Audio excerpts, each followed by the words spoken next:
So that amount you pay by cash. So therefore the cash will reduct by 570.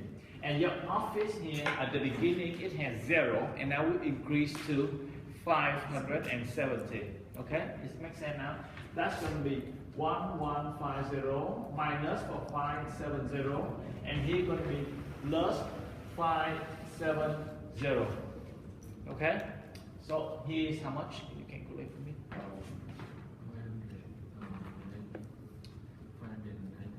580.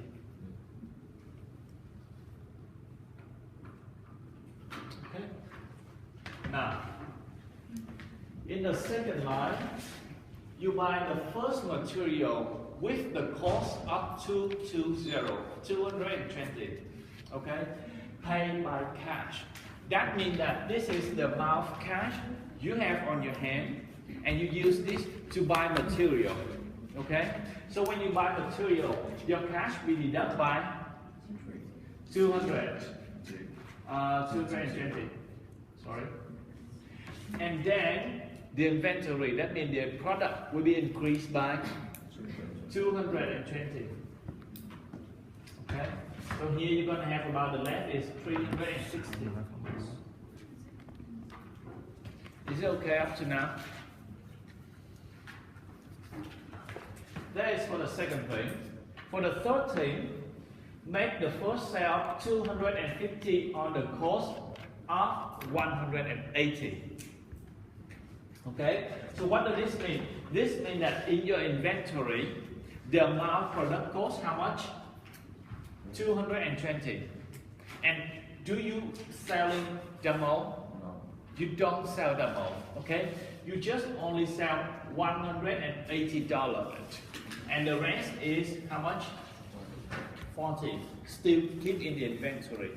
Okay, and then for this 180, you sell it for how much? 250. Okay, for 250. It's okay. The customer pay by cash or pay by what? Pay by.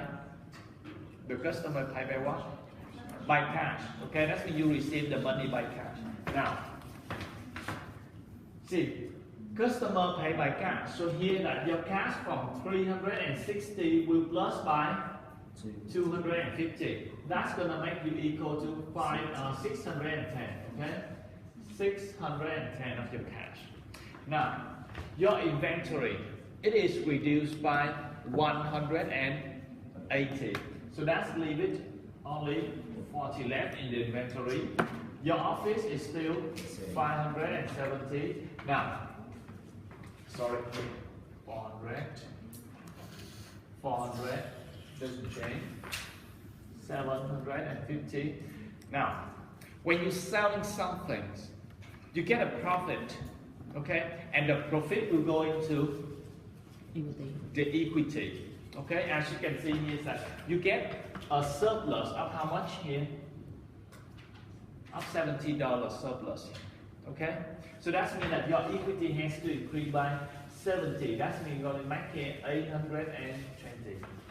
Is it okay up to now? Okay, now for the fourth line. In addition of, now, before I move on, I'm going to record any sale that we made. Here we have a sale. Fourth, you buy an additional of 500 and 350 material in which 200 is paid by cash and 150 is paid by account payable. Okay, now, if you buy an additional 350 of material, so that means that your inventory will increase by 350. So that's make the inventory here is equal to 390. Okay.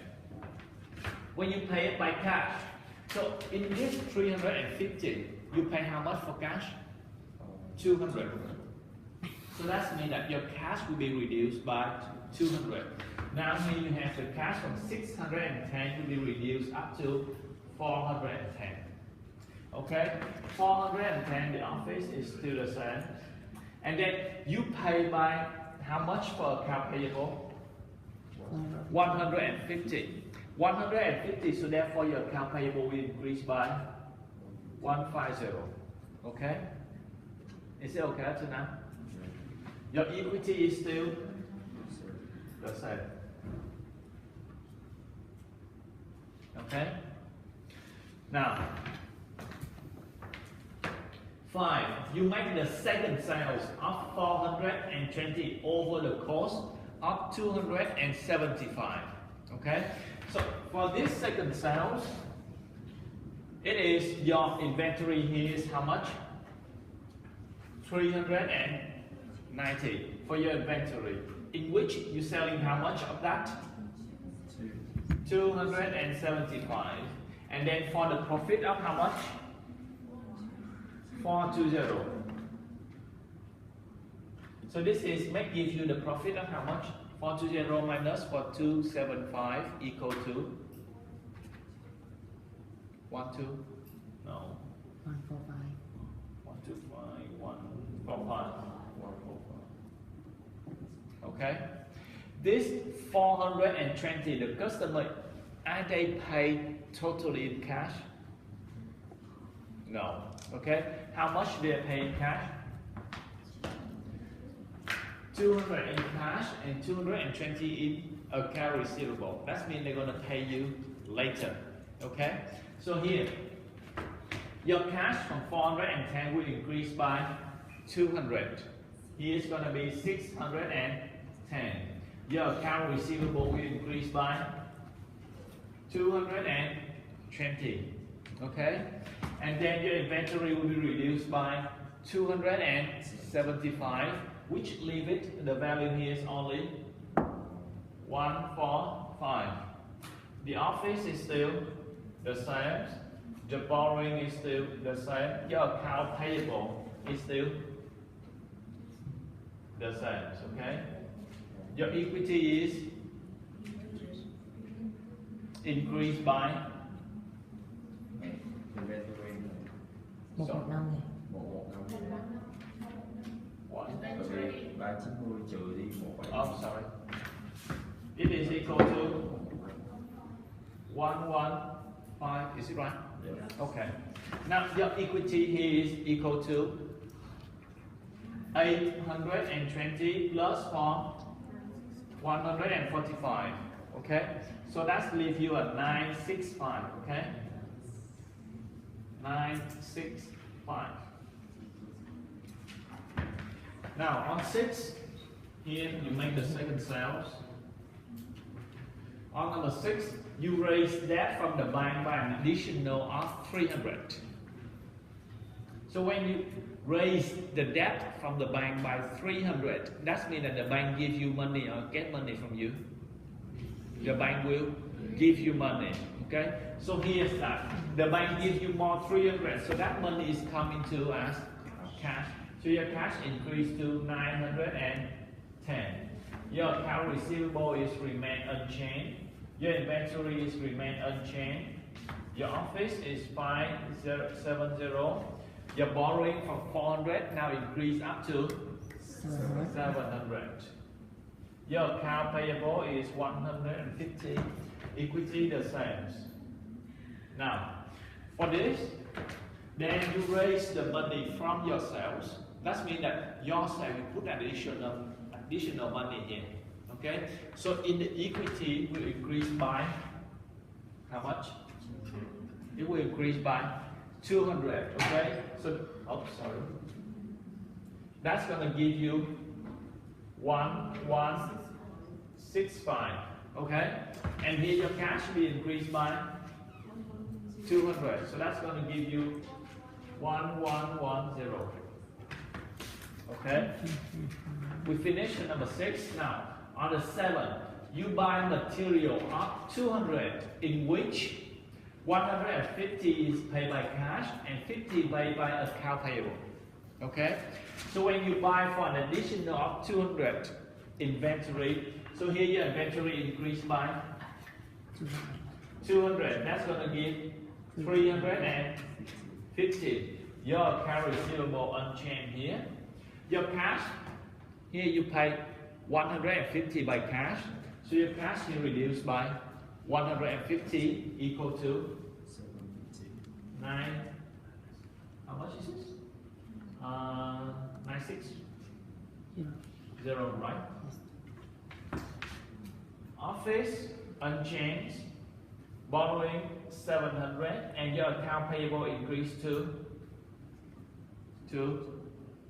200, okay, from 150, you pay for additional of 50 here, so your account payable is 200 now. Your equity remains the same, 1165, okay? Now, you make a third sales of 230 over the cost of 140, okay? The customer paid by cash 150 and 80 by account receivable. Now, your third sale is how much on the cost? Now, your inventory is how much? Your inventory is 1315, and then you pay for that is how much? How much? Sorry, I did not see. 140. Okay, so you 140 for the sale revenue of how much? I did not see. 230. In this 230, you pay by cash. You get money by cash for 150, and you pay by account receivable for 80. Okay. So now your cash will increase by 150. Okay. Let's leave you the number of equal to 1110. Right? 1110, right? Is it right? Account receivable, that means that here, customer pay in the 7th, right? Yeah, and $80 in account receivable. So your account receivable from 220 will increase by 80. So that's leave the account receivable to 300. Your inventory is reduced by 140, so that's leave your inventory equal to how much? 175. Office unchanged, borrowing unchanged. Now account payable doesn't change. Your equity is equal to, because you make a profit of how much? You make a profit of 90. Okay? 230 minus 140 is equal to 90. Make sense? Yes. So that means that that's going to increase your equity by 90. So your equity is going to be equal to how much? Can you plus for me? 1255. Okay, so that is finished for the 7th. Now we go to number 8. Now you pay the supplier an amount of 180. Okay, this means that you pay the account payable. Okay, that means that the money that you still owe to the supplier, now you have to pay it. Okay? Then you pay for 180. That means your cash reduced by 180. This is going to leave you the amount equal to 940. Your account receivable unchanged. Your inventory is 175 unchanged. Your office is unchanged. Now your borrowing is 700 unchanged. Your account payable here is equal to 200. You pay for 180. Now it's only left by 20. Okay. Now your equity remains unchanged. The customer pay back 210 on account receivable. Okay, so that means that on your account receivable of 300, now they pay back by 210. That leaves you the only 90 left, and this amount is come into form of cash. So this is going to plus for 210, which gives you the value of 1150. Okay, 1150. Now, your debt in the bank is due and you pay 200 of the borrowing. For example, that means you borrowing for short term, for example, for 9 months, and this already end up for 9 months, and then the bank asks you to pay the principal again. So that means that you have to pay for the amount of 200. So 200 will be paid by cash, and your amount will reduce to 950. Okay? Your borrowing from 700 is reduced to 500. Okay? Then your office is depreciated by 1/3 of its value. Okay? Now your office is depreciated by 1/3 of its value, so the value here is 570. That means 1/3 is going to be 2. No, it's going to be 190. Okay? So depreciated by this amount, so the amount left is only 380. Okay? So your office here is going to only left 380. So when your office depreciate, that's going to be reduced in your equity. Okay? Equity reduced by 190 leaves this amount equal to how much? 1065. 1065. Is it all? Yes. And only one last thing is you pay each transaction 10% and 25% of your EBIT, earning before tax. Okay? So this we will record later. And now we start to record for our income statement. Okay? Because we need to calculate what is our earning before tax in order to calculate the amount of tax. Okay? Now, Excuse me. yes. At line number 8, cash is 940. 940? 40? Em đâu có đọc cái đó. Nó đọc đúng không? Không, mẹ đâu đọc đó, đọc trên môn mình. Okay. Is it okay now? Balance? Yes. Okay. Now, in your income statement,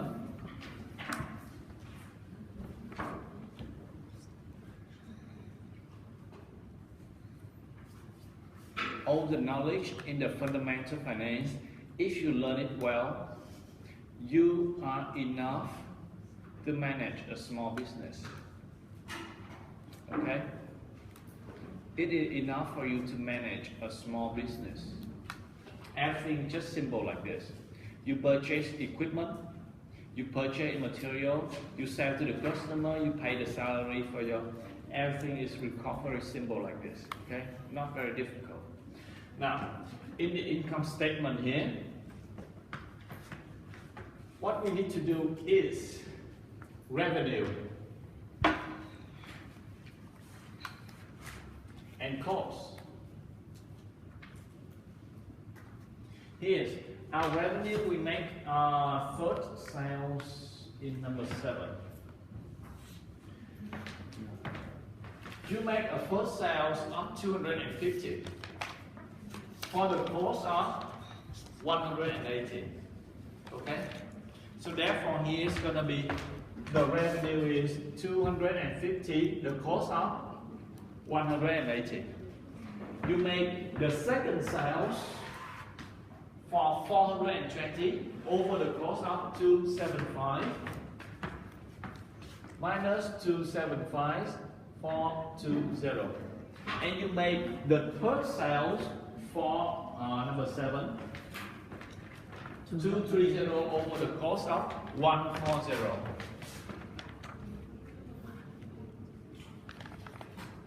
So therefore that your earning EBITDA is equal to,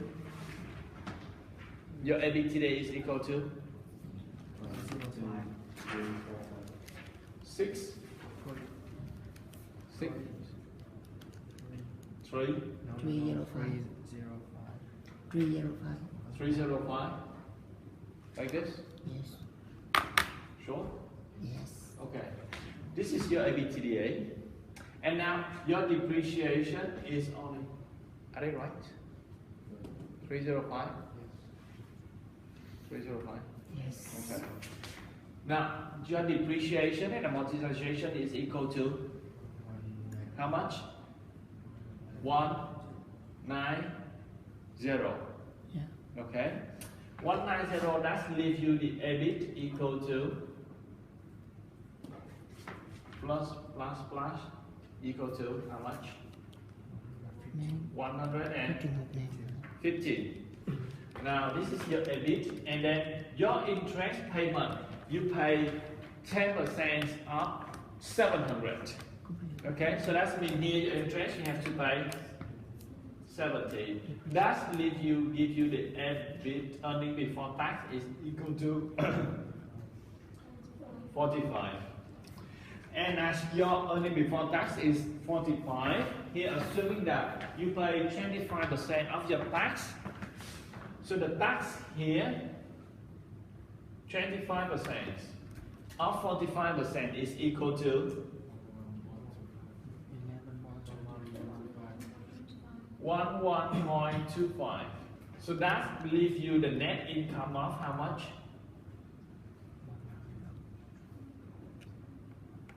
Net income of how much?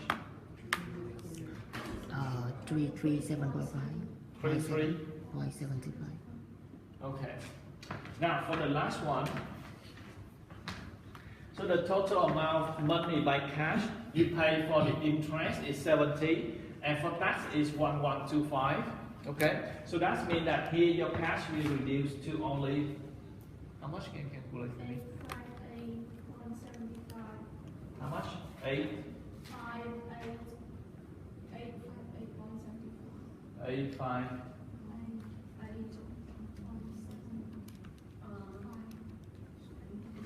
Your account receivable unchanged. Your inventory is unchanged. Your office is 380 unchanged. Your boo 520. Your equity is your equity is Change. why the hell is unchanged? You pay by cash, so it's gonna be reduced. How much? 983.75. 9. 3.75. Okay. Is it okay for this? Yes. Let's hope thing is right. Okay. Everything is right. Office 3, account payable 20, equity. Yeah, everything is fine. 37 is here. Đúng luôn này chứ. Trời. Okay.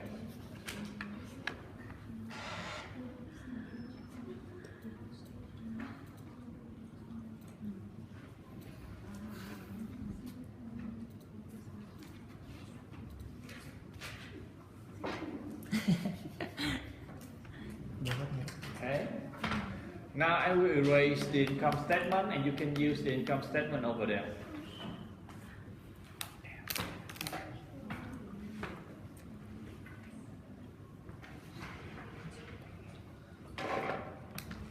Now, the cash flow, we have the 3-1. First is cash flow from operation.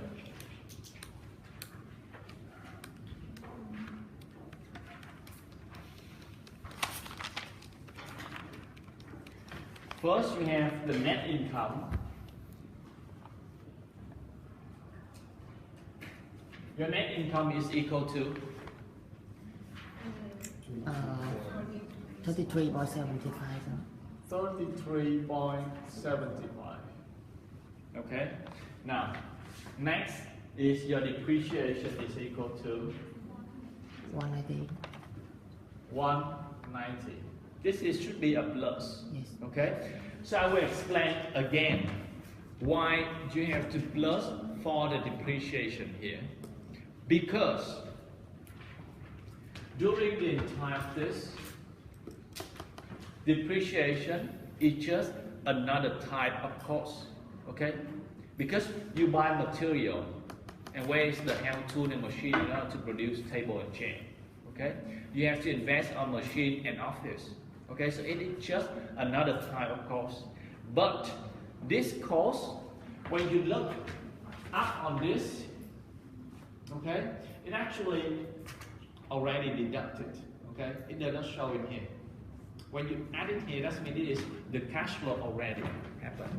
Because here is the depreciation is 190, but you subtract just only 1/3 of your office, okay? And that is the cash already deducted. So that's why you have to add back the cash here, okay? If you find difficult, so just remember that for depreciation, you always have to add it back, okay? That's all. Then you're gonna have about account receivable. The cash from account receivable is equal to how much?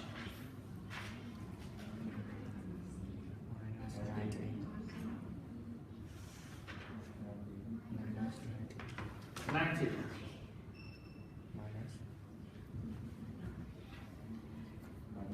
Plus or minus? Why minus? You haven't received the cash yet, okay? So here is very simple things. Normally, if the customer buys things from you for a price of 50,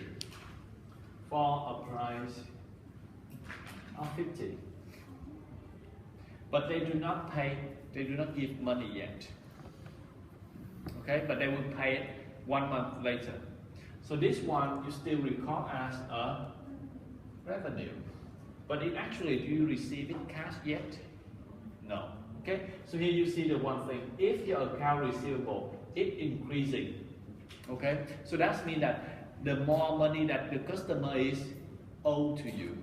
Okay? So therefore that the revenue you have to minus for this. Make sense?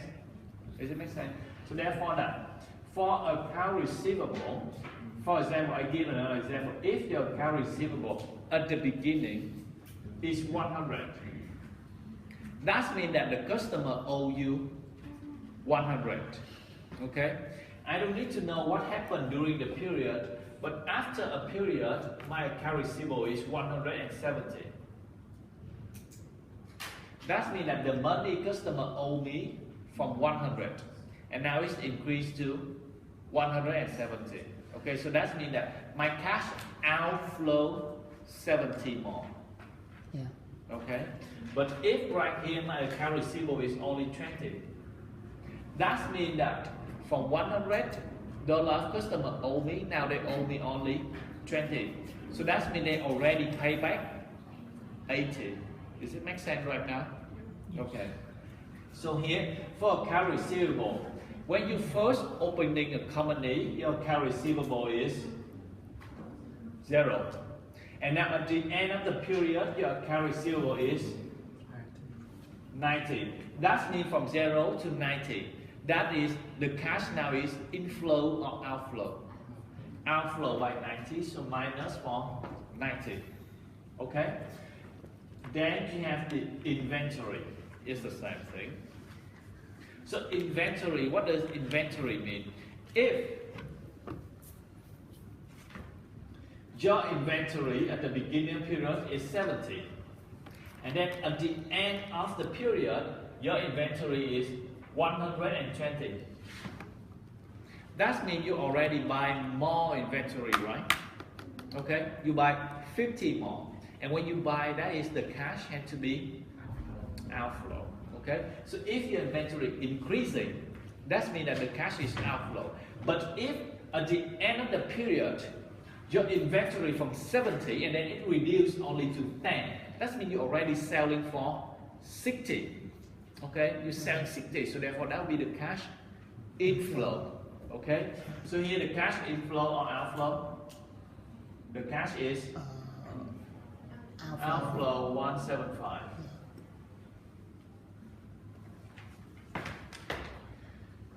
Account payable. Now, account payable is the money that people owe you or you owe people. You owe to the supplier. Okay. So if my account payable is 50, that means that I owe to my supplier 50. I have 50 to pay for them.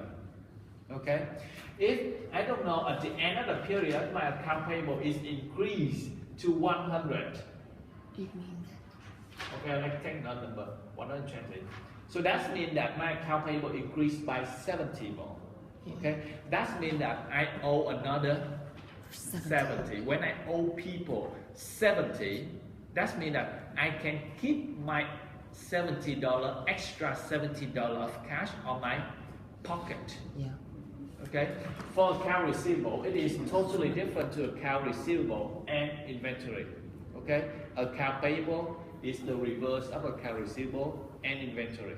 So when your account payable is increased, that means you can keep that amount of money for an extra time. From here is I owe people 50. At the end of period, I increase the amount of money I owe to my suppliers to 120. That means additional of 70 more. $70 more of the cash I can keep in my pocket, deferred. Okay. If my account payable at the end of period is only 35, that means that I already pay my people, already pay my supplier for 50. When I pay 50, that means the cash is outflow. Okay, cash is outflow. Here your account payable is 20. So the net change if your cash operation is equal to how much? Chấm vậy là mình cộng 9 trừ cho 9 trừ trừ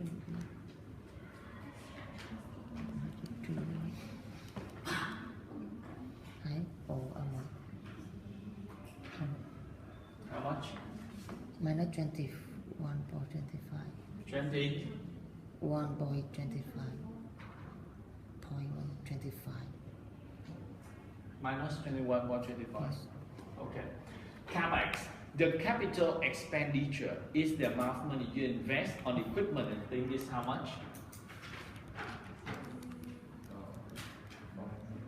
570. Okay, you buy things. Now, cash from financing is equal to how much? Now, from financing, there are two activities. The first is from the bank, and the second is from equity. In later, from the bank, they write down long-term liability or short-term liability. Okay? So here's that from the bank is how much?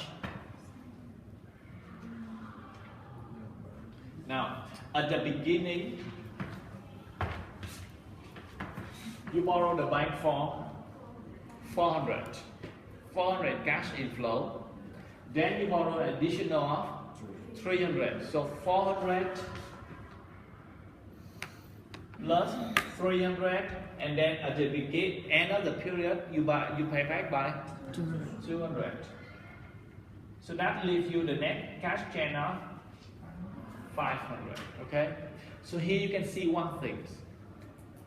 Account payable and liability, borrowing from the bank, they have the same characteristic. If this account increase, that means that you have the cash inflow. Okay? If borrowing from 0 increase to 400, that means you have additional $400 in cash. If account payable from 0 increase to 20, that means that you save another $20. Okay? Is it okay? Because they are the same liability. Okay?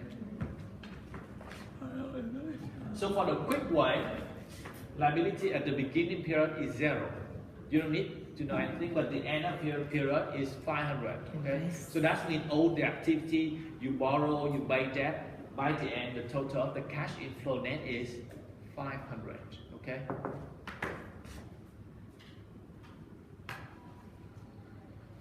For equity, the equity is the amount of money that you raise from shareholder, from yourselves.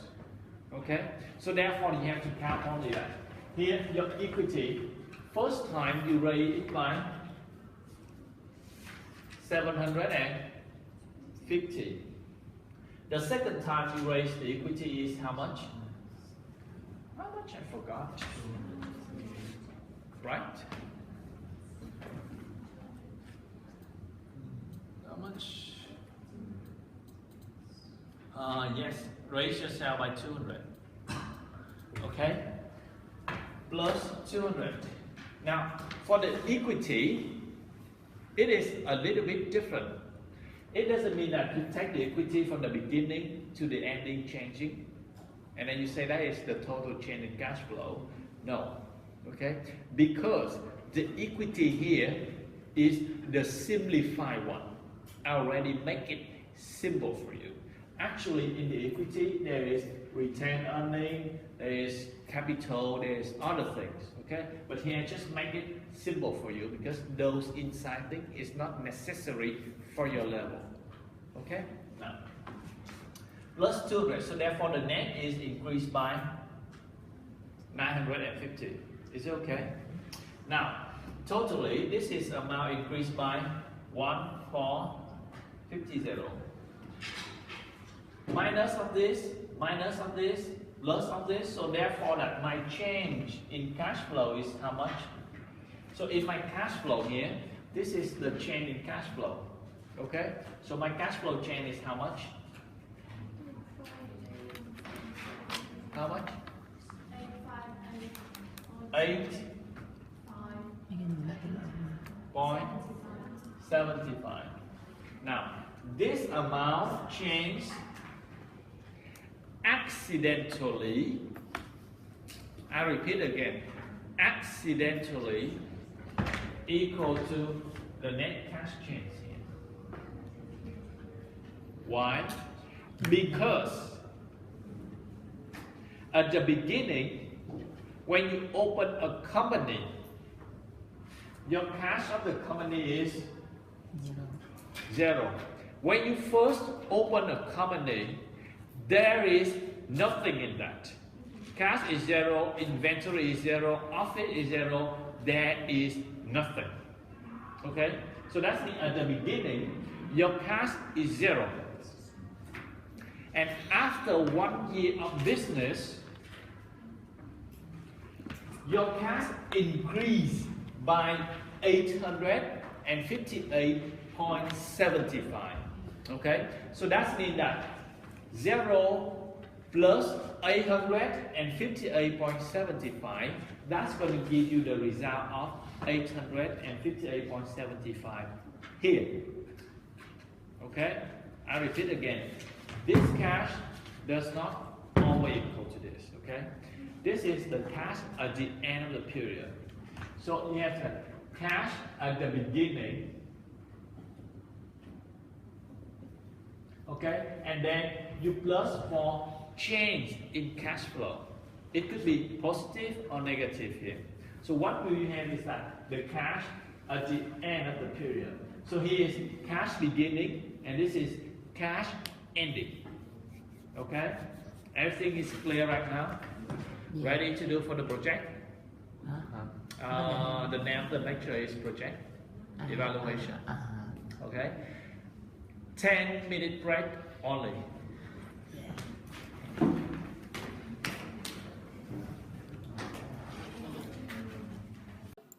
I hope it recorded here. Okay, for making capital investment decision.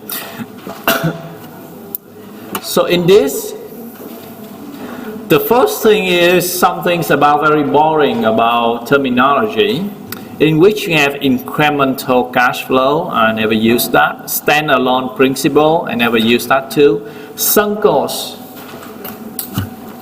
Sunk cost, according to this, that is some kind of the cost that you always has to be incurred, regardless you taking a project or not.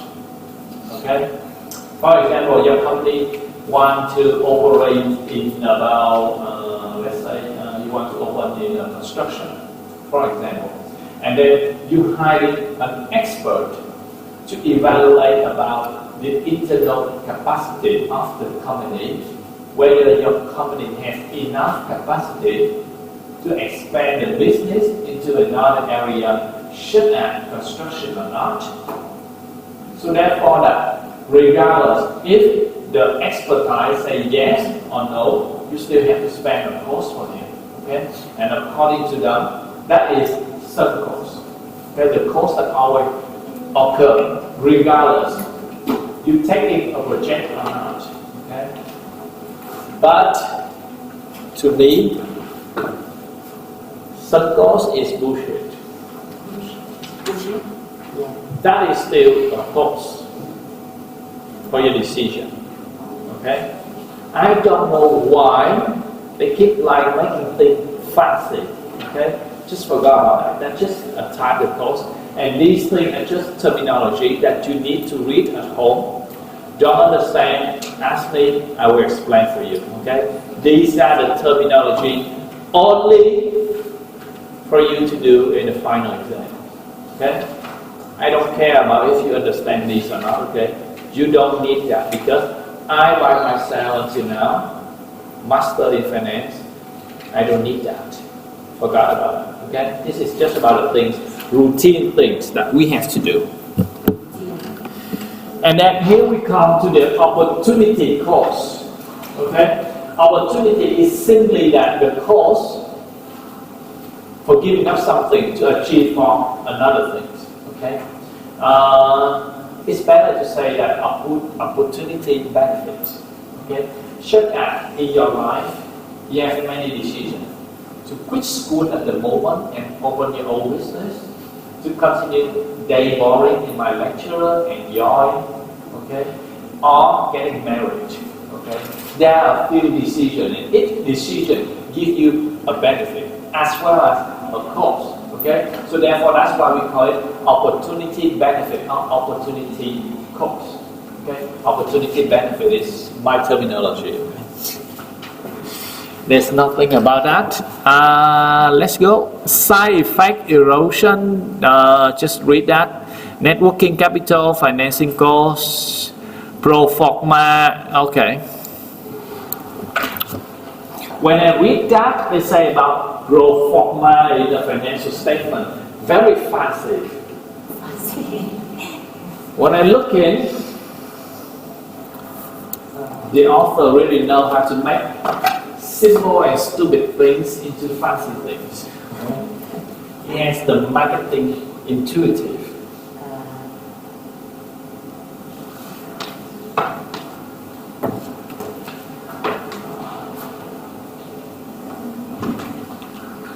Now imagine that you have a company.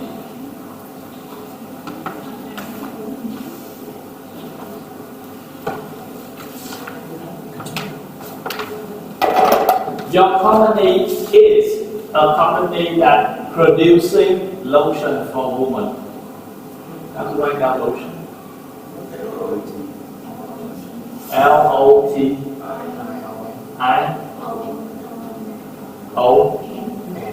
Like this. Lotion for women.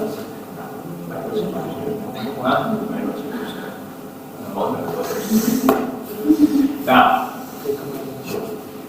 the company is running well, and suddenly the director just come up with some crazy idea that he wants to invest in a project.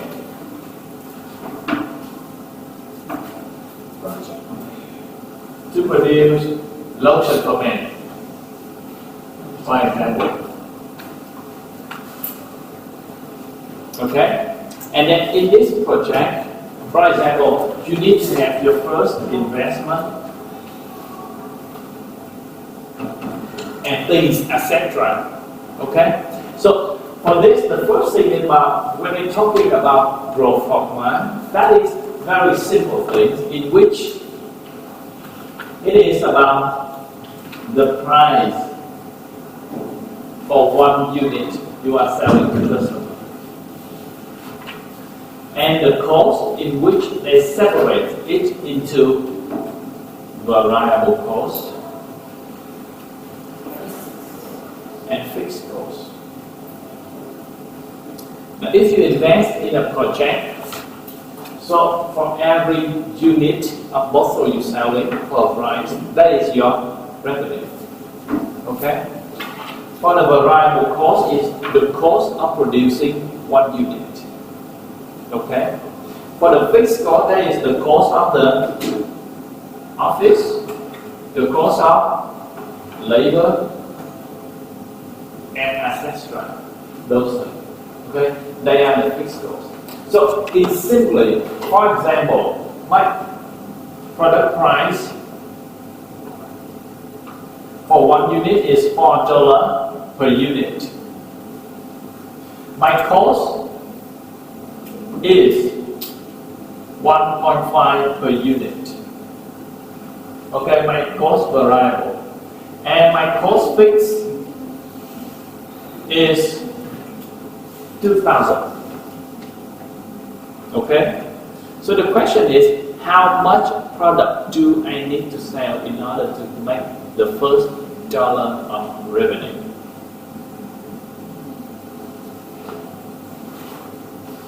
How much dollar do I need to sell in order to make the first dollar of revenue? Now,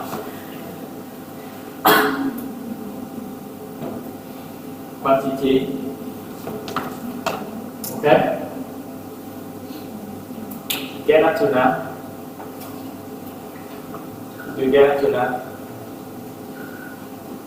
Quantity, fixed cost, variable cost, and revenue, and have profit. If you're selling one unit, the fixed cost is how much? Minus 2,000. The variable cost is how much? How much? Minus 1.5. The revenue is 4. So therefore that the net profit of you is how much? 4 minus 1.5 is 2.5. 2.5 minus for 2,000, that is minus 1,997.5. Okay? So the point here in order to find out is that for every unit you sell, you get a profit of 4. And you have to pay the variable cost of 1.5. That means this gives you a profit of 2.5. Okay? For one unit sale, it gives you additional $2.5. So the cost you have to deal with is 2,000. So therefore that you take 2,000, you divide by 2.5, okay? That gives you the amount of how much? 800. Okay? So that means that you need to sell at least 800 products in order not to make a loss. Okay?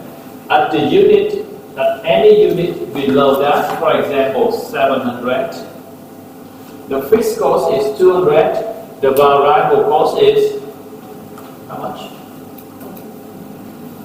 Variable cost is 1050. the revenue is 2,000. okay, and the profit and loss is how much?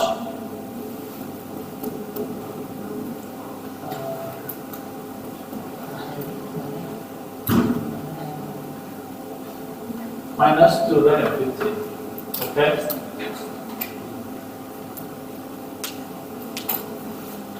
Now, if you increase the quantities to 800 and 900, calculate quickly for me if you make a profit or loss. Quickly.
how much? Fixed is minus 2,000 minus 2,000. Your variable cost here is how much? Hello? How much? Revenue is 3,200. The profit and loss is 0. Here you increase by that. That's going to be minus how much? 150. This is going to be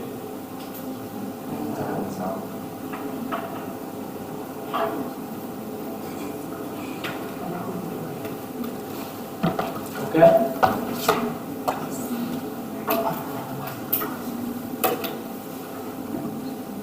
Good enough. So that's all about the pro forma. And then when you look at in this, actually this is going to be assignments too. It's familiar. Revenue, cost, in which the cost they separate into variable cost and fixed cost. Then if it minus for depreciation. Okay? Then you have to edit. And in this case, when you are reading at home, they are assuming that they don't pay interest. Okay? So that means that in your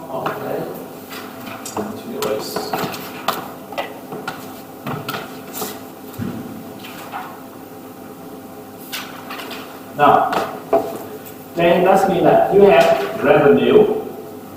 Then for the cost, they're going to separate into fixed and variable. That's only the sum of the two costs here. Okay? After this, what you have is EBITDA. EBITDA then minus for depreciation. That leaves you the EBIT. And the point is that the interest is equal to 0. That means they don't borrow money from the bank. Okay? So they pay 0 interest. And that means that your EBIT is equal to earning before tax. And here they pay the tax, which is how much? Okay, they pay the tax. Okay, just know they pay the tax here. Equal, and then they pay the tax. And that leaves them the net income. So good so far? Okay. Now, for this, this is about the net working in the capital, fixed assets, just only about the cash flow. Okay, so good so far. Where is their formula for the operating cash flow? Okay. This is the phrase, as I say, that project operating cash flow. Now, if you remember back, in your cash flow statement, how many lines there are? How many net cash flow do you have? Cash from operation. Then you have cash from the investment.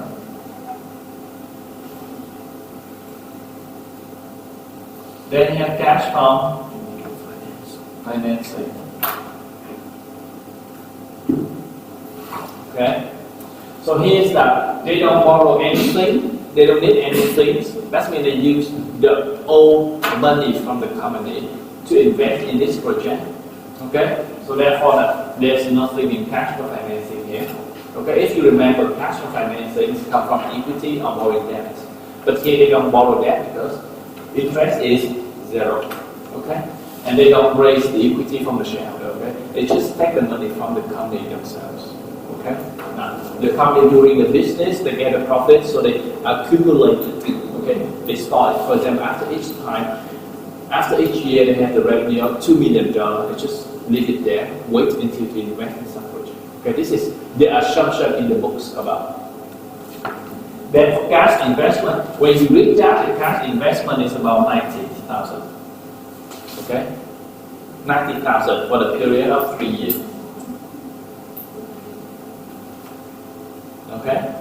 Then for the cash operating, that's going to be equal to net income plus depreciation and what? And what are they? Account receivable, inventory, and account payable. These are called operating working capital. Okay? Okay? So here's that. Their formula is operating cash flow. They say that equal to earnings before interest and tax minus for tax. What they say is that in their formula is earnings before interest and tax minus for tax, okay, and then plus for depreciation, okay, depreciation. Now, in their elite, they don't pay interest, so earnings before tax, interest and tax is equal to earnings before tax. So when they minus for tax, it's actually income. Okay? Then plus for depreciation, is it the same first? Yes. The same first for cash operation, cash from operation, okay? And then you don't see this line. Where's my red? You don't see the red one here because it actually should include the cash, but they leave it in a later line. Okay? They say that, for example, I will show you the way that the assumption is very stupid later. Okay? They assume that a part of the revenue will be into this. Okay? For example, if 10% of the revenue will be the operating working capital. Okay? For example, if I make 2,500, so therefore that my operating working capital will be 250 or somewhat like this. Okay? We just separate that. Okay? That makes you cannot link everything. Okay? So once again, I repeat, the operating cash flow is still like the same that I teach you. Everything in here. Net income, depreciation, account receivable, inventory, and account payable. Okay? This book is bullshit. Okay? This book is bullshit. So that's why I try to explain what the hell the idea of the author is trying to write down here for you to go home and read. Okay? Because that's going to be a pain in the final exam because I have to share this course with the other lecturer. Okay? So therefore, this is something that you have to accept that. Okay? This one is idiot, but he has to accept that. Okay? So again, in this, I repeat, for now, the formula here, they say that earnings before interest and tax, here, minus for tax is actually equal to net income. And in their assumption, they don't pay any interest. That means they don't borrow money. Okay? So that's my plus depreciation. There is still another 3 line here. Okay? But they make assumption is that that is equal to a proportion in the revenue. Okay? That is all. So everything is very simple. That is here. Where the hell is that? Yes, here. So very simple. This is when I ask you to prepare the cash flow. That means I ask you to prepare the cash flow for one year. Okay? For the second year, in my assignment, you still do the same and you still have the cash flow for the second year. Okay? So here's the thing. You have the operating cash flow here. Okay? Cash from operation. Cash from operation. Okay? And then it's very basic. Yeah, this is the amount of the investment. Okay? The amount of investment. The cash flow negative, and then you have the cash flow positive, and then cash flow positive. And then you can calculate the NPV IRR. Payback period, payback discount. Okay. The entire of this table is just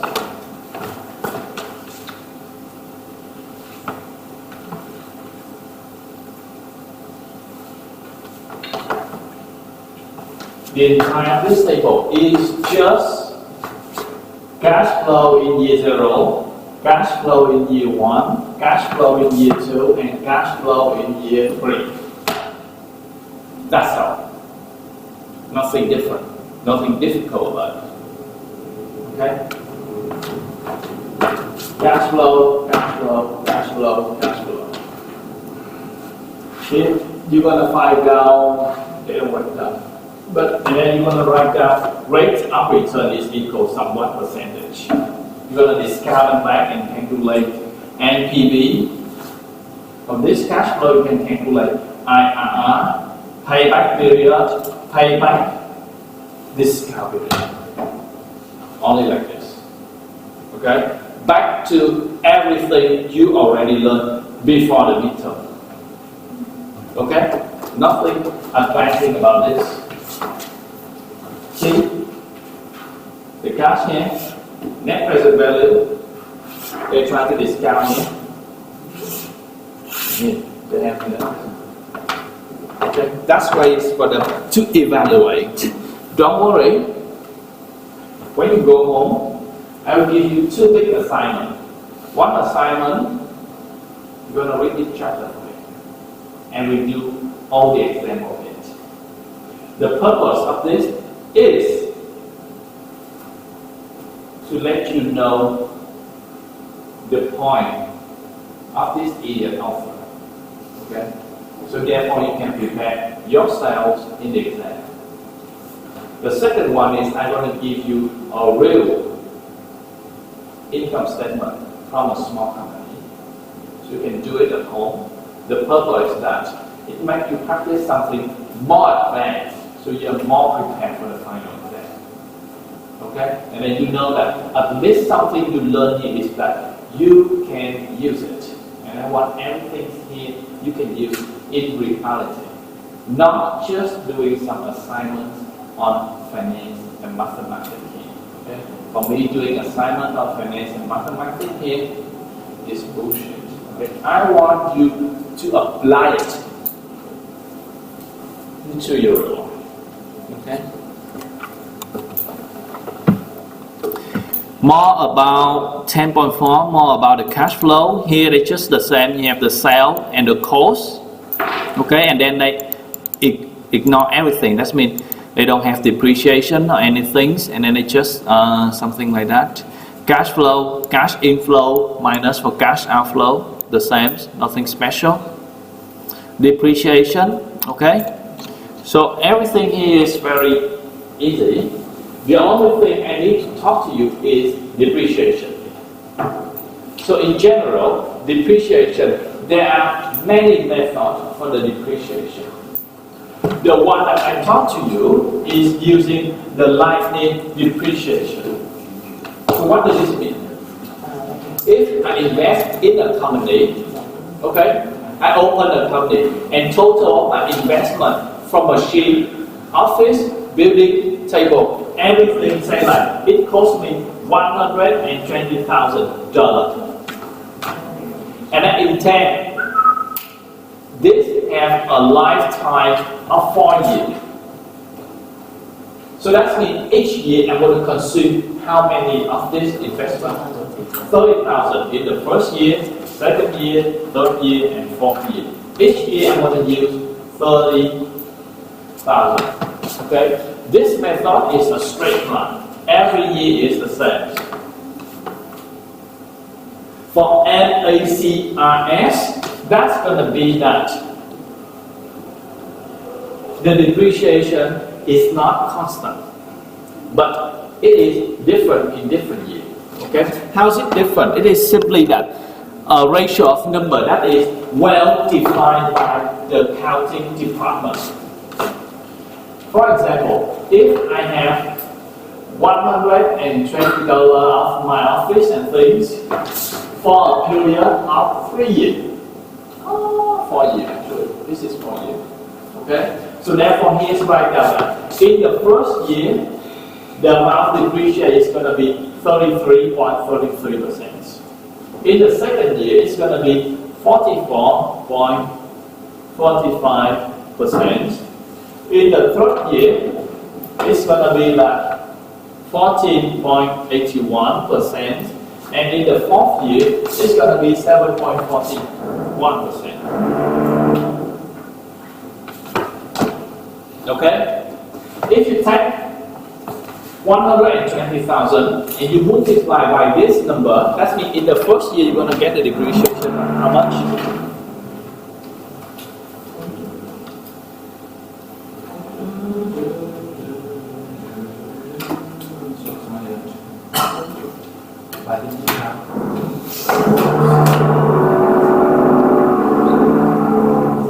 Okay?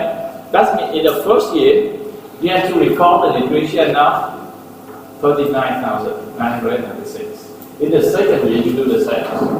Get a penalty. Okay? Those things are about. This is called the method MACRS.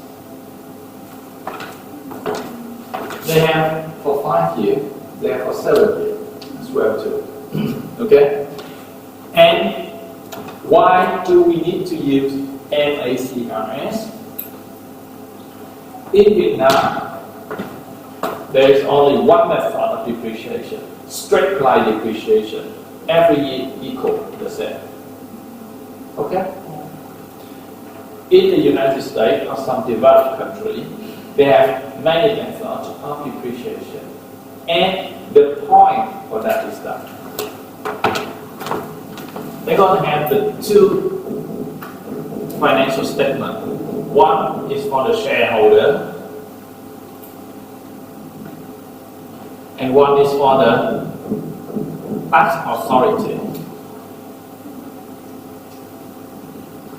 For the shareholder, they use a straight line depreciation. For the tax, they're going to use MACRS. The point is that you can see that from this, that's going to make a difference. If you use MACRS, the first year is 33.33%. But for straight line, that's going to account for 25%. Okay? So there's going to be a difference in the amount of depreciation. And this amount of difference will come into an account, say, deferred tax. Okay? Deferred tax is a tax that you delay to pay later. Why you delay to pay later? In order to keep the money just as well as account payable. Okay? And this deferred tax is something created based on the difference of depreciation method. Okay? In order to keep the money. Okay? That's why there's different depreciation methods here. Okay? You are not in major finance, so I'm not teaching you how to create this. But if you go for more detail, you're going to see me again. I'm going to teach this for you. Okay? But right now, just know that in Vietnam, things are going to be similar. Okay? Things are going to be simple. Okay? Only straight line. Don't need to worry about that. Yep. That's one. And then you already nearly finished for example, Majestic Company. You're going to do an example. Here they have this MACRS, nothing to worry about, very simple. You already know revenue. Here you have revenue, you have cost, you have depreciation, and you have EBIT. Then you minus for tax, the company don't borrow anything, and you have the net income. From the net income and from the cash flow, you can create the cash from operation, as I told you. Okay? See the point here?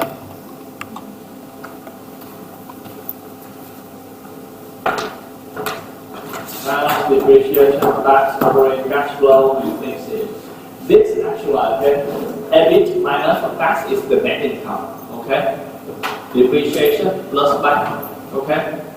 Now, for the change in net working capital, it is actually the thing that in reality, this one is your change in cash flow in the account receivable, change in cash flow in the account payable, and change in cash flow for inventory. Okay? But here they make some kind of stupid assumption like this is equal to percentage of the revenue. Okay? And you can read that at home. Okay, to know how it's done. Okay? Just stupid, I want to teach it here.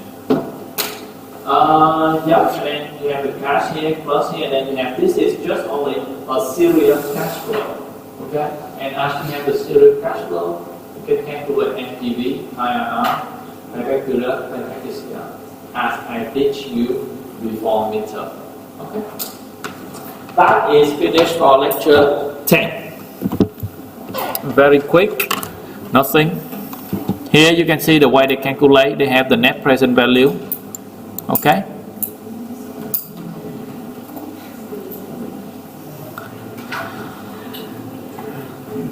Don't worry, they have a few examples and I want you to do them all.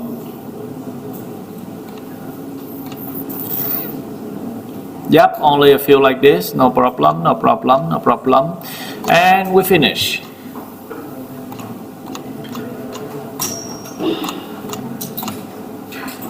Chapter 11.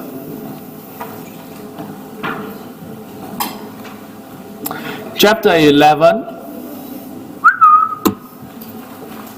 Now, for chapter 11, it is very something useful because when you try to evaluate a project, there's still something called scenario analysis. Okay, so if you are in a bank decides to whether to lending you the money or not on your project, they're going to have these things.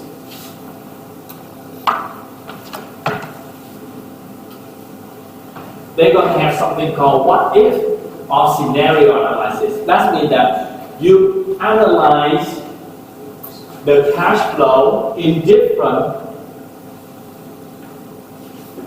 scenarios, in different situations.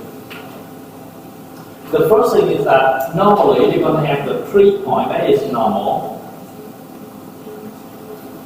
for a company. That is everything is normal, so you have this NPV, and then you're going to have bad. That means in a case that you make boom sales, okay, your revenue increased by 10%, your cost reduced by 10%, okay, revenue plus by 10%, cost reduced by 10%, and what happened to your NPV? And then you're going to be doing something bad, which means that your revenue is decreased by 10%. Okay? If in your estimation in a normal, your revenue is $100, so now your revenue reduced to 90. What happens if it is reduced to 90? And what happens if the cost increased by 10%? So assuming that your revenue is 100 in the normal, and your cost in the normal, your revenue is 100 and your cost is 7. So what happens if your revenue decreased to 90, decreased by 10%, your cost increased by 10%, that means your cost increased to 77. So then you're going to analyze the new cash flow here to see that if this project still gives you the positive NPV or not. Okay, if it still gives you the NPV, then it's good. That means it can withstand the worst thing happen. Okay. So that is the basic idea. This is very effective tool for you to analyze because in the future there's nothing to sure about. Things can be changed rapidly. Okay? And the ways that you try to do the what if analysis, scenario analysis, try to forecast revenue and cost in different scenarios, in different situations, in order to see that if this project should be invested or not. If a project is good for a normal but bad, but have the negative NPV for the bad scenario, we don't invest in that because that is too risky. That is the basic idea about that. That's all. Everything is still the same. Nothing. sensitive. Here you have about the base case, the worst case, the best case. Okay, here's are the things. Break-even analysis. Hello. Break-even analysis is what I told you. How many units do you need to sell in order to break even? Okay, and so break-even analysis is that in a normal case, how many units you have to sell?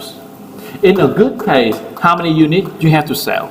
And in a worst case, how many units do you need to sell in order to not make the loss? Okay, that is one of the way to estimation. Everything is the same, break-even account, nothing. So the table is the same as what I teach you, nothing. Break-even, the way to calculate the break-even, you don't need to worry about that because just follow that. The profit for 1 unit, the cost for 1 unit, and the fixed cost. Then you can find out how many units do you need to sell in order to find for the break-even. Okay, just follow that. Don't need to remember those dumb formulas. Okay, operating leverage. Okay, for the chapter 11, you will stop at 11.5. That means you stop here. You don't read for the rest. Okay, for 11.5, I'm going to teach you later. And that's all for 2 lecturers. So I repeat again, you're going to have a lot of assignment to do at home. The first assignment is that you're going to read for me chapter 10 and 11. Okay, according to this book, according to the book that I post on the blackboard. Okay, not the other book, because the other books from the other class is older version. Okay, this one, if it is chapter 11 in my books, that means that is chapter 10 in the other books. Okay, so you're gonna read for chapter 10 and chapter 11 as I told you, and then redo all of the example mentioned in the 2 chapters. That's going to be taught for you. In the second one, I'm going to give you about a real financial statement from company. Do that for your analysis. Okay, that's all for today. Enjoy your holidays. Yes. How much birthday? The tutoring class is still open as usual on Wednesday morning and afternoon.